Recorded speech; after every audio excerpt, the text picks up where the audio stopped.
அது ரொம்ப கிராண்டியாக எடுத்து ரொம்ப பெரிய செட்டு போட்டு தெரிஞ்சு 10-12 நாள் ஷூட் பண்ண நினைக்கிறேன். 10-13 நாள் கிட்ட ஷூட் பண்ணியிருக்கேன். இந்த இன்வெஸ்டிகேஷனு ரொம்ப அன்யூஷுவலாக ஒரு திருவிழா நடக்குது, அதில் டான்ஸ் பண்ணுறவங்க இருக்காங்க. அதை வந்து ஒரு பாலாஜி சக்திவேல் இதை ஒன்று பண்ணுறாரு. இந்த மாதிரி ரொம்பவே அன்எக்ஸ்பெக்டடாக கொண்டு போகிறாங்க. நீங்கள் எல்லா கதைக்கும் அவ்வளோ இலகுவாக வந்து உட்காந்துருக்கும். பியூட்டிஃபுல்லாக இருக்கும்.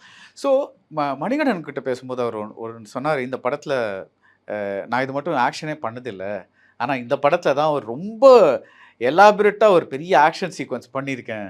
ஸோ நான் கேட்டேன் அவர்கிட்ட, உங்ககிட்ட கேட்கலாமான்னு, கேளுங்க அவர் எப்படி எக்ஸ்பீரியன்ஸ் பண்ணார். இல்லை என்கிட்ட சொன்னார் அவர், இப்போ தான் ஃபைட் மாஸ்டரோடய ஒர்க் பண்ணுறேன் அப்படின்னு சொன்னார். அவர் தான் சொன்னார், நான் பாலாஜி தன்னிதன் படம் பண்ணு, பாலாஜி இப்போ தான் ஃபஸ்ட் ஃபைட் மாஸ்டரோடய ஆமாம் ஃபைட் லிஜோமோலோட பண்ணுறேன். ஃபைட் மாஸ்டரும் டான்ஸ் மாஸ்டர் ஒர்க் பண்ணாரா தெரில எனக்கு. ஆனால் ஃபைட் மாஸ்டரோட பாலாஜிக்கும் முதல் படம், மணிக்கும் இதான் வந்து first time fight master work பண்ணுறது. அது ரொம்ப கிராண்டியாக எடுத்து ரொம்ப பெரிய செட்டு போட்டு தெரிஞ்சு 10-12 நாள் ஷூட் பண்ண நினைக்கிறேன். 10-13 நாள் கிட்ட ஷூட் பண்ணியிருக்கேன் அந்த ஃபைட்டு. அது ரொம்ப நல்லா வந்திருக்கு. அது அந்த அந்த கேரக்டர் வந்து சில சமயம் வந்து அப்படியே அழுத்தி வந்து டப்புன்னு வெடிக்கிற ஒரு ஃபார்ம் இருக்குல்ல, அந்த ஃபார்ம் தான் அது.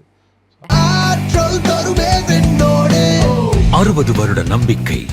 Anand banians and briefs.